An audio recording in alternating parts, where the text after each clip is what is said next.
Muscatine, and welcome to this week's episode of the Muscatine Today Show with two chicks and two Chris's, one Chris. We got them both here today. We got an exciting show for you. As always, Danny, Brian, Chris. Here we go. Chris Jingle Mingle has wrapped up. We got it all done. We are down to the 12 days of Christmas now. How did Jingle Mingle go, Chris? Everything went well on your end? Stressful? It did. Actually, it was less stressful than it's been in the past. I think the community is starting to kind of get the hang of what it is. A lot of the downtown businesses are really getting involved. I know 2 different places each had over 600 cookies that were gone in an hour. I know several of the businesses had some of their best days ever. So it's something that I enjoy. I'm glad we do. And I think, Elizabeth Von Presley was great wrapping up down here at this end. So I think there's a lot to build on for next year. It's always a thankless job he does. Chris, that is a big event put on really quickly, and Muscatine loves it. We're very thankful you took it over when it used to be the Holiday Stroll, and now we got Jingle Mingle. So congrats to Discover Muscatine for taking it over and making it bigger and bigger every year. I came down that night, and it looked like we had a good turnout, participation throughout the community, and it looked like everybody was having a good time. The weather was fairly favorable, and I thought overall it looked like it was a success. Yeah, somebody pointed out to me about 2 years ago, and then we actually did a little research. It is the single biggest event in Muscatine every year. So, depending on, we do some, the other Chris will grab some drone footage for us, and we do some crowd density stuff, and you can't know exactly, but it's somewhere between 4,000 and 5,000 people every year. So, I did see the lighting of the tree. You must have been with Brad. We did see you laughed right before you went online. I thought maybe you asked him about being in the spandex. Actually, so this is funny. So Brad hadn't had a chance to see it yet. He's like, spandex, what are you talking about?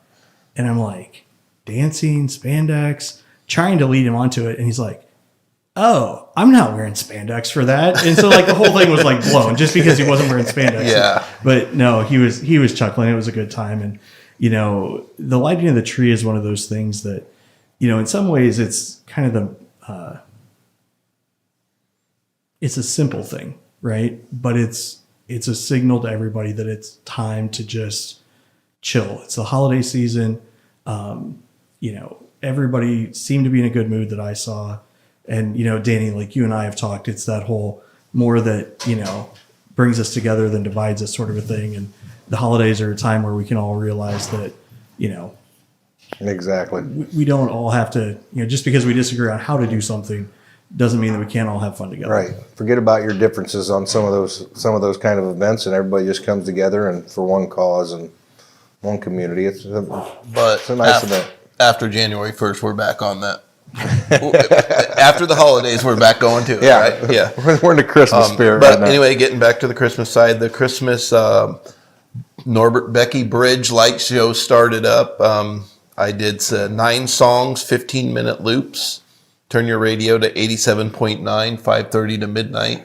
It's pretty awesome what we do. We're into our 4th year of that. That's something Muscatine should be really, really proud of. I'll go down and watch it twice. It's really incredible what they do with that bridge. Yeah, that bridge is a really good asset for the community. You don't see something like that in a lot of other neighboring towns or communities. So we're lucky to have that with Musco, and I think Power and Water's involved in it.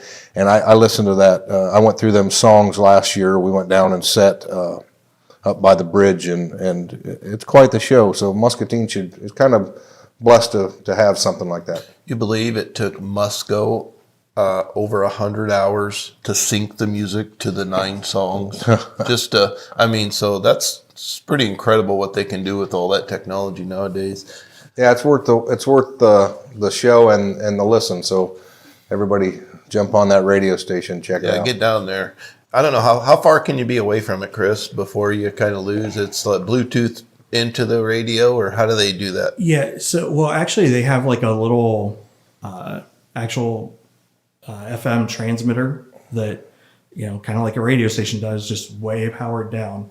And usually you can get it about the time, like coming up from the south, about the time you turn onto Mississippi Drive, and then about 4 or 5 blocks up, usually you can get it pretty easily because there are some limits there and they can't go too high with it, but it's pretty cool. Pretty cool. Yeah. So get down there to Riverfront tonight. Watch it.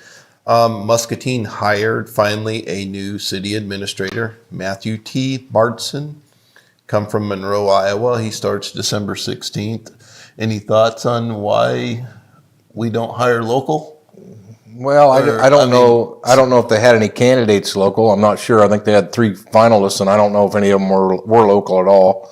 I think all of us. I think you'd always prefer to go local if you could, if they had the background and the experience, because when they have more of a entrance in your community succeeding, then then they might have a little more skin in the game and maybe do a little better job. But I'm told this guy has won an award in the past for city administrator somewhere else, and he's been out of the game for a while and was missing it, and then once back in. I'm optimistic that he'll be a good fit. We'll see. Yeah, I just think somebody local would take Muscatine to the next level. I mean, but I wish him the best. I mean, I don't want to. Right. He's well. One thing since I've been an elected official the last couple of years, we got a county administrator, been there a long time, well over 30 years, and you get these city administrators, and the elected officials come and go. They don't usually stay long term. And I've always get concerned that those administrators have too much power. They don't always funnel everything that maybe should be to the Board of Supervisors or maybe to the City Council. So it's important that the elected officials get all the information, and sometimes I think those people can get a little bit. They feel like they're in charge instead of the elected officials, and that's always a concern of mine. Yeah, we hope the best for him, and we hope Muscatine can continue to grow like it has been with all the great things. Nobody likes change. I mean, but how do you? I mean, I've always been we promote buy here, shop here, but we buy out of town, and we want them to take us to the next level. So Right. I think yes, local is great. I'm a local guy. We're all local guys. Sometimes though, I think a fresh insight from outside does come in handy and is very valuable, as long as they can take what they know from other places and not just trying to implement it here, but take that experience, apply it to what the knowledge of Muscatine is, and come up with something that's, like a blend of the two, or, not just try and set down what worked in XYZ community, say, here's what worked in XYZ, here's what Muscatine needs. I think we could apply these parts of it, right?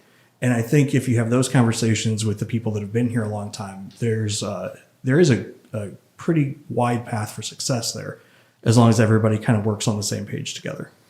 Yeah, well, like I say, we hope the best for him. We hope Muscatine gets going, and maybe we can get him on the show, Chris. Maybe we can pick his brain about the way we think it should be. That's probably pretty dangerous. What's the one thing that you guys would like to see a new city administration tackle? And it cannot be years. Boy, that's a rough one. But So he's got a wide gambit of responsibilities as a city administrator, and it's vast. But to me, it has to be he has to be all in on growing Muscatine, and the main focus being the downtown area. Even though we've come a long way in the downtown area, it's not going to get over that. It's not going to get over that bump in the road or that threshold until you revitalize some of those things on 2nd Street. And I think that should be one of his main focuses. yeah, he's got his hands full with trying to learn it all real quick. And Tony Keys is going back to the chief of police. Is that who trains the city administrator at that point? Well, I'm sure there's going to be a training process, but they are talking about adding a couple positions, and there's going to be assistant city administrator, which they've never had before, and it's likely that Tony's going to get that position. So if this guy is maybe out sick, out on vacation, something like that, somebody can easily slide into that role. And then I think there's going to be a new administrative position that they're going to move somebody up in. So he is skilled at being a city administrator already, it sounds like. So I think he knows the comprehensive plan, and he brought that to his interview, which is the city and the county have comprehensive plans, that's what they go by on how they want to grow the direction of the community. So he's already invested in that a little bit. So there'll probably be some training on the ins and out of. Watch out, Danny. There's somebody behind you.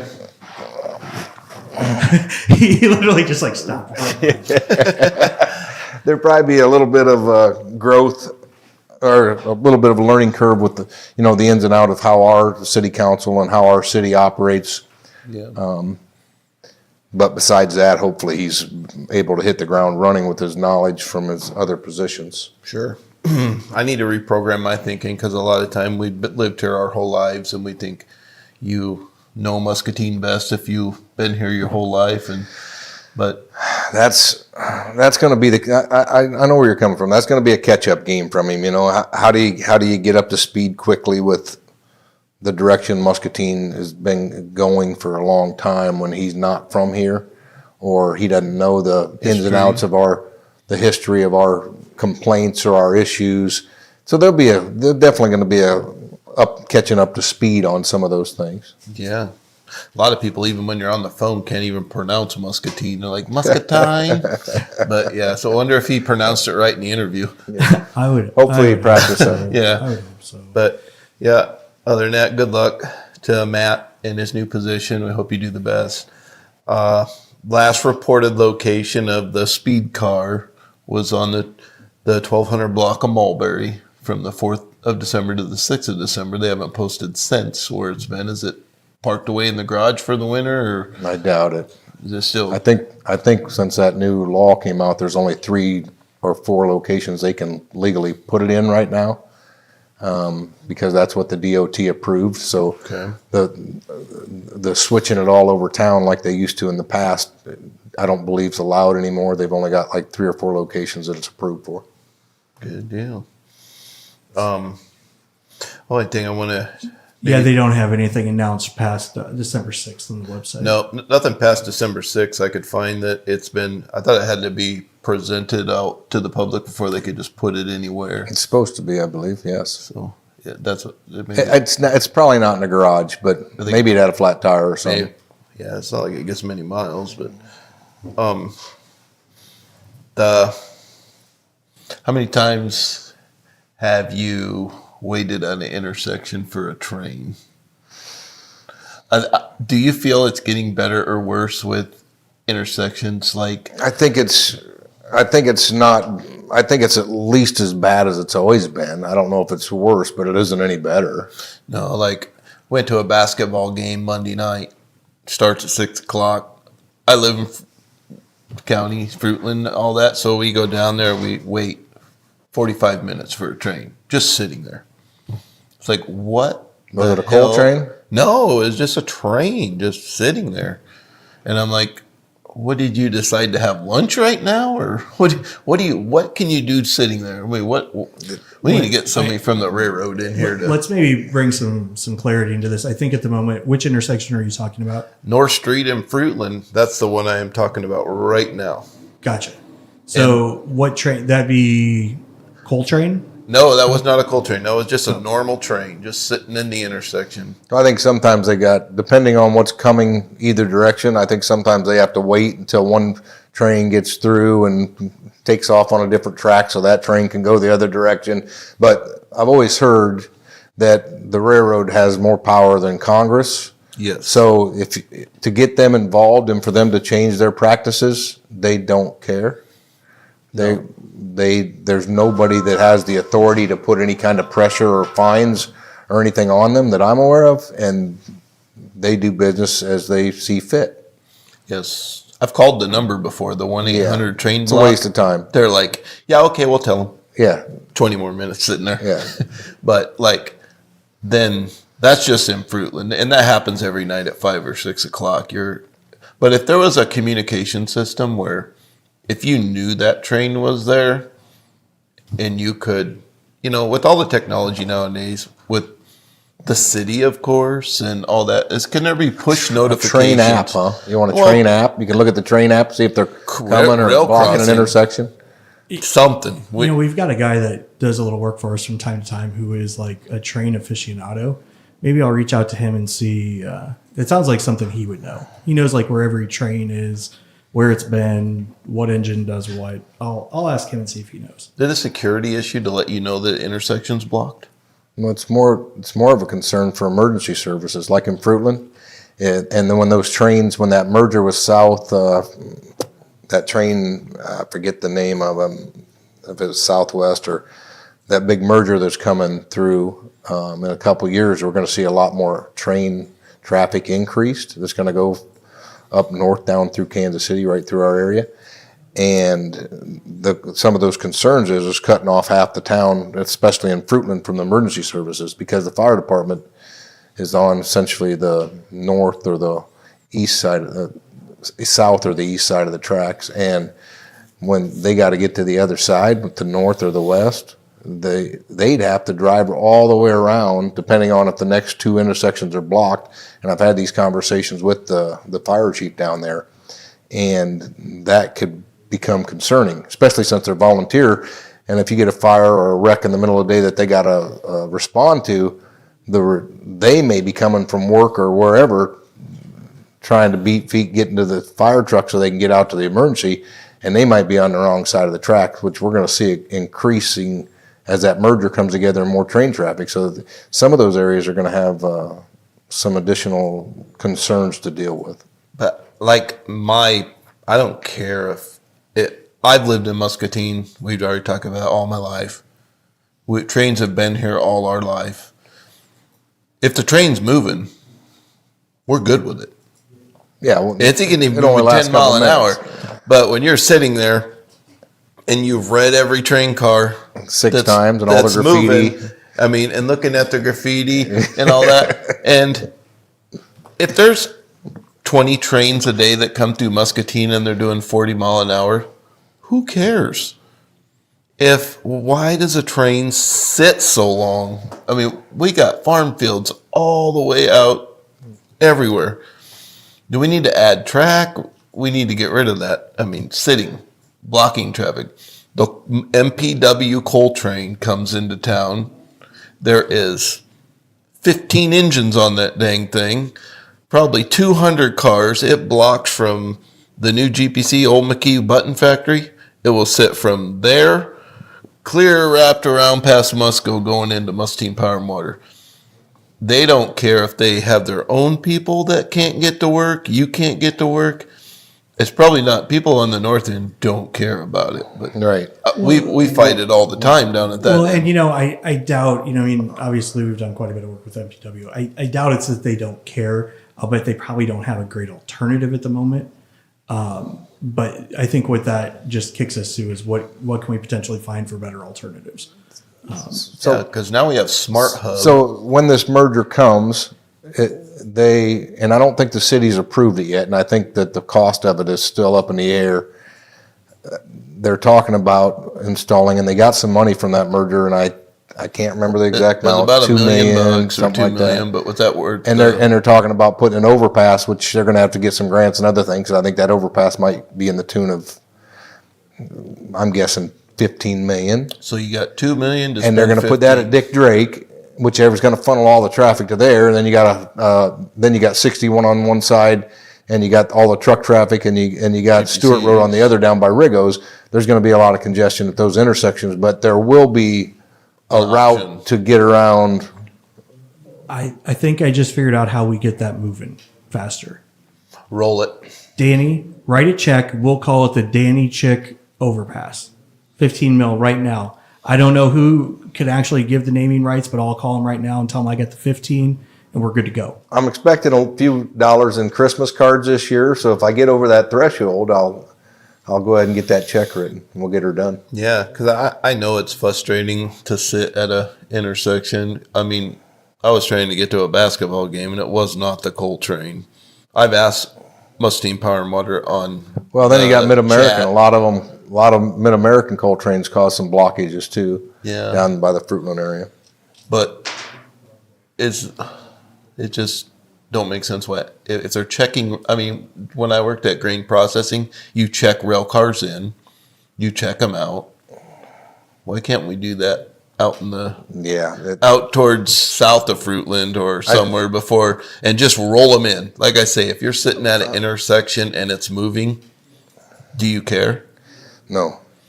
But unfortunately, this isn't a city or a county or other kind of issue. The railroad is more powerful than all of us.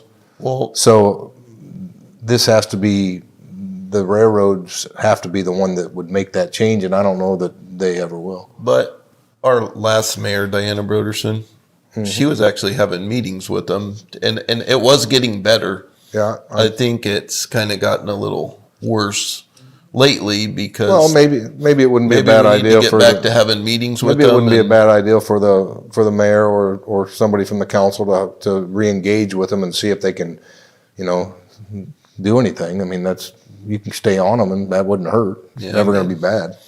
Obviously, it's an inconvenience for people getting to work and trying to get where they want. Yeah. And when you, we've been in South End all our lives. You roll up by Musser Park. There's a train sitting. You try to play Dale Earnhardt to get to whatever intersection's open, and you might end up in Grandview trying to get back to town.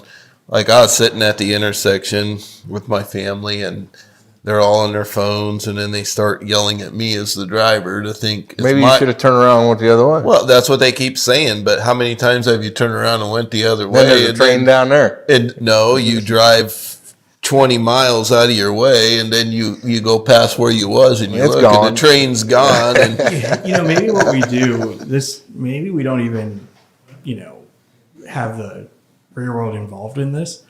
Maybe it's kind of like, the DIY stop signs that we talked about with Quinn.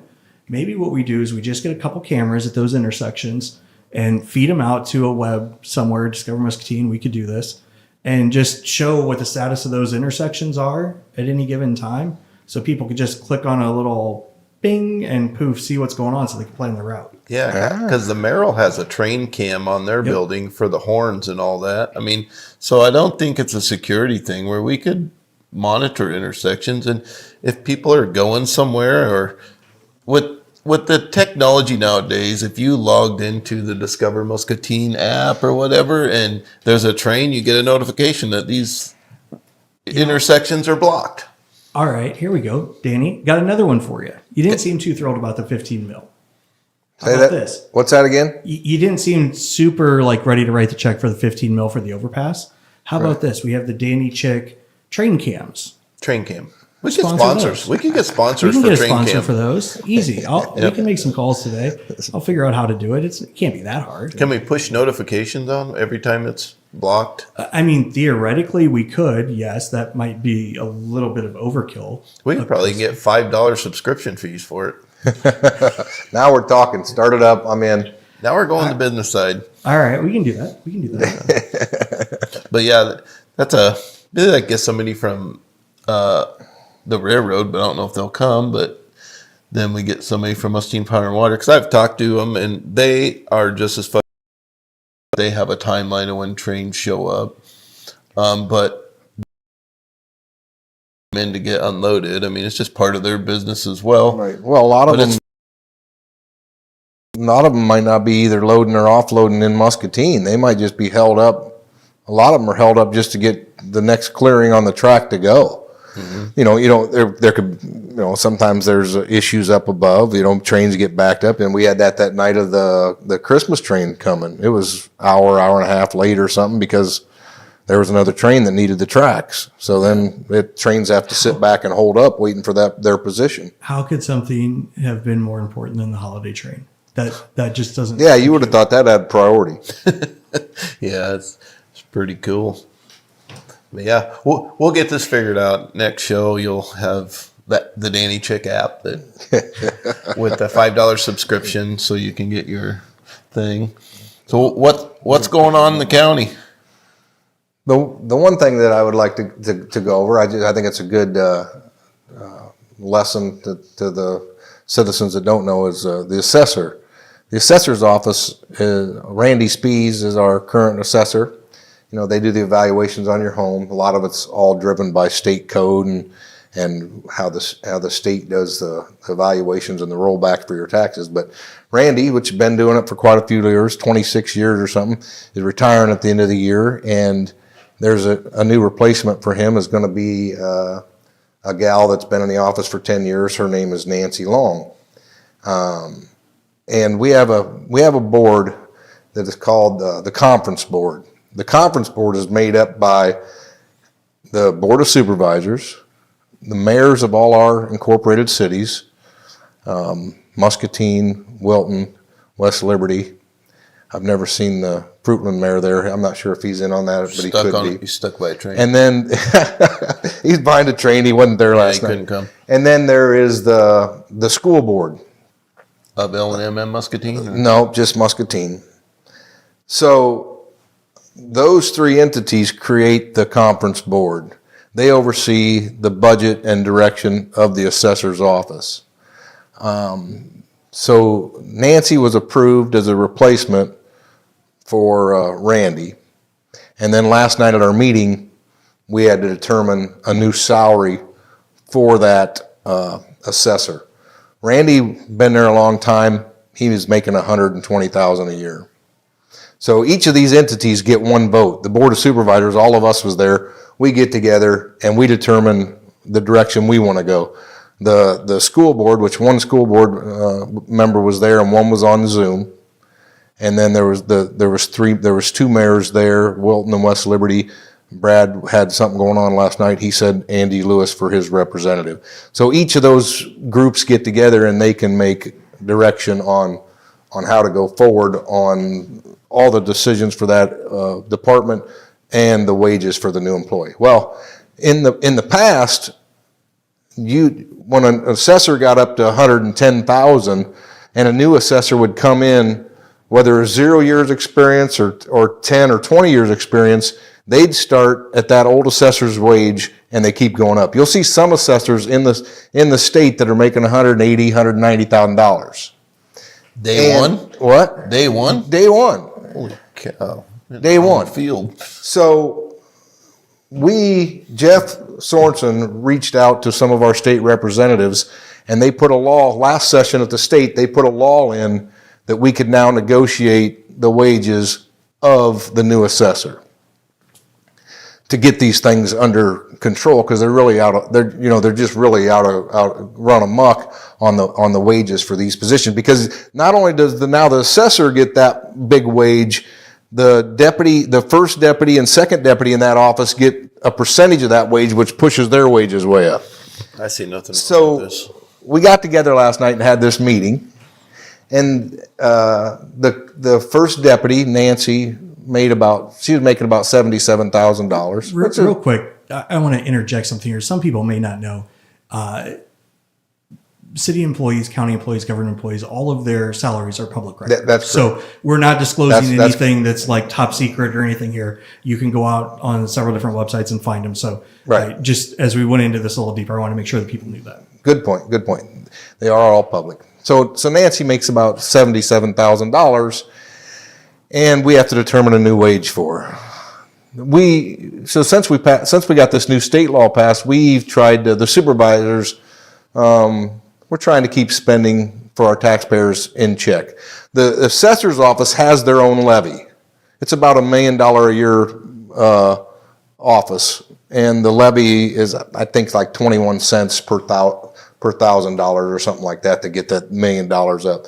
So the supervisors wanted to try to get these wages in check, but still be generous with the raise and go that route. So we originally started last night at a 10% increase, which would have took her to about $84,000. Well, our other three elected officials are in the administrator's office, the recorder, the treasurer, and the auditor. They all make $86,113. So we thought if we put Nancy, the new assessor, in that range, that would have gave her a 10 or a 15% raise, and it would have been a nice increase. She started 10 years ago at $37,000, so she's moving up, quite well.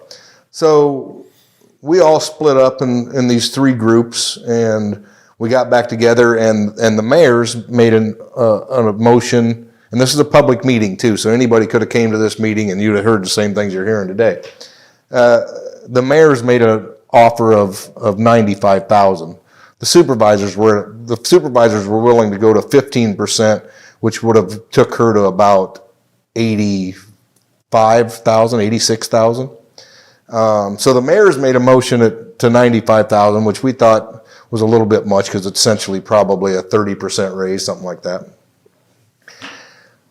Well, the school board, we had one gal on Zoom and another gal there. At first they didn't second it because the supervisors weren't going to second it, but there was some confusion on their part, and they seconded the $95,000. So then it went to a vote, and the mayors voted in favor. They get one vote. The three mayors get one vote, and then the school board gets one vote. So those two voted in favor of the $95,000. The supervisors voted voted against that because we thought it was just pretty big raise. So 2-1. And we lost 2-1. So the new assessor will start her new salary at $95,000, which still is in the average for the statewide. That 95 is still in the average of what you would expect an assessor to make. But we're trying to rein in spending a little bit, because it all affects our taxes and things like that. But it's just a good lesson for the community to understand how some of those things work, and that's where we ended up with. And we'll have. I think Nancy would do a great job as an assessor. Had nothing to do with her, nothing to do with her performance. It just had to do with us trying to provide a fair wage and reasonable, and not go up to $120,000 for somebody day one. Cool. Courthouse roof. No work going on today. Yeah, every time I look up there, I don't see anybody working. No, you might as well that's a new look. Yeah, I don't know. I heard of one time it's going to be done at the first of the year, but aren't you in charge of that? I drove by yesterday and I'm looking up there, and they must take cold days off, so I don't know if they're going to. I would. It's been cold. I can vouch for that because this is like, we record this on Thursday. It'll go out on Friday. This is the one day I haven't been out at the H&I trailer at Hy-Vee freezing for food. So I can tell you this, they shouldn't be up there working. As much as we want it done, holy cow, it's been cold. No, probably find a lot of stuff wrong that maybe extended the project. Well, there was a lot of work orders and extra damage that they didn't know of until they got it opened up and could see it. But I didn't get an update this week at the supervisors meeting on if things are on task. But do you think we can? It's going to be into spring at this point. Can we make a motion to wrap it with Christmas lights, all the scaffolding? Make a motion to get it all tore down and wrapped up? No, wrap the scaffolding with Christmas lights. Oh. I mean, at least make it festival. Are you going to provide the Christmas lights, or I got to come up with them? You're writing checks for train apps. What? Oh. Party foul. What are you doing? I am. What are you destroying of ours right now? Yes. No. Anyway, Chris, Dan, do you have anything else today for two chicks and a Chris? I don't. I'm good. Last thing I'll say is by the time you guys see this, we'll still have a little bit of time on freezing for food left. So come out and see us. Bring non-perishable items out to the H&I trailer. We've got a $5,000 match. Once we hit $5,000 worth of food, we get another $5,000 for Salvation Army to spend up at Riverbend whenever they need it throughout the year. So stop out and see us, and maybe bring some hot chocolate. Hey, Muscatine, thanks for watching this week. Change your filters, change your batteries. It's going to be cold this weekend. Stay warm. We are Muscatine. We'll see you next week.